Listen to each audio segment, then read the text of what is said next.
Thank you so much for coming to us to hear this panel today, Angela. Thank you so much for representing Chile here.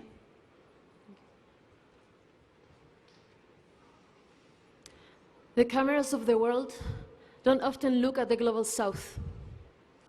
In the case of Chile, since COP25 was suspended in Santiago, most mainstream media forgot about us. Millions of people marching on the streets for a dignified life. It's not about 30 pesos. It's about 30 years of democratic governments that failed to protect us and to listen to our demands. Chile woke up. We said enough. We can't sustain a system that sacrifices people and drives the climate crisis for the benefit of a few.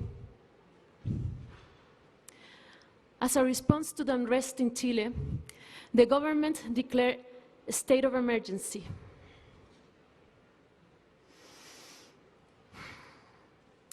And curfews for the first week. But we are fearless.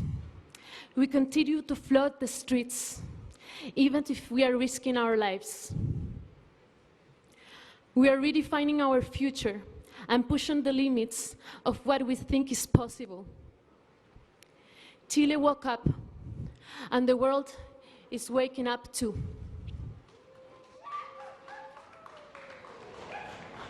It's outrageous to arrive at COP in Madrid and see how the Chilean government cleans its image with empty words while committing human rights violations every day. This must stop now. How can we even think about ambitious action, ambitious climate action, when this government is spreading fear, shooting and blinding the eyes of people protesters? In order to address the climate crisis, human rights must be protected. While countries congratulate each other for their weak commitments, the world is literally burning out. We only have few years to stay below 1.5 degrees of warming. We are clear on what needs to be done. The solutions are simple. We lack the political commitment. Over the last week of negotiations at COP, governments are discussing the wrong thing. Instead of talking about how to transition from fossil fuels, COP25 is focused on finding elaborate ways for rich, industrialized countries to be able to carry on polluting while pretending not to. As we know well in Chile, neoliberalism is a dead cult. As we know from past attempts, the market will not save us from the climate crisis. In fact, the opposite.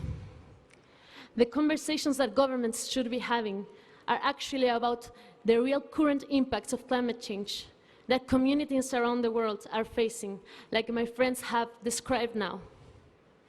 People are already dying in the climate emergency, and these communities need support. But again, it seems that some lives matter more than others. The rich and powerful seem happy to sacrifice our communities in the pursuit of profit. So here at COP, back in Chile and around the world, people will continue to rise against governments that do not represent us. Our lives are not up for negotiation. Our planet is not for sale.